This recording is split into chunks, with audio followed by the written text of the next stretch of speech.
So at my local Dollar Tree, I walked through the major Valentine's Day aisle for DIY inspiration for decor and more. So there are just so many things to look at and so many beautiful things. At a glance, the flowers in the flower pick section are just gorgeous. I'm noticing that they have some with faux water droplets on them. I think that's really neat. And I like the added variation of colors so that if you wanted to add more colors into your Valentine's Day DIY bouquet, that would be great for a centerpiece. There are these really cute standalone signs honoring your beloved pet for Valentine's Day. There's also, of course, a bunch of DIY kits for Valentine's Day, as well as a bunch of really cute and pretty type mini packets of hearts and little gnomes and already made heart-shaped wreaths. In another aisle, I was able to find this pack of Valentine's Day cards for the little ones at school, and they have a variety of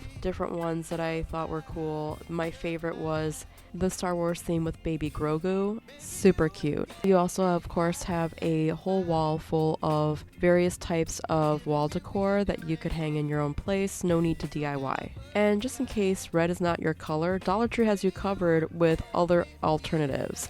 And they even have ones for small children, pets, or anyone that just isn't in a relationship. I really love how Dollar Tree tries to think of everyone coming into their store.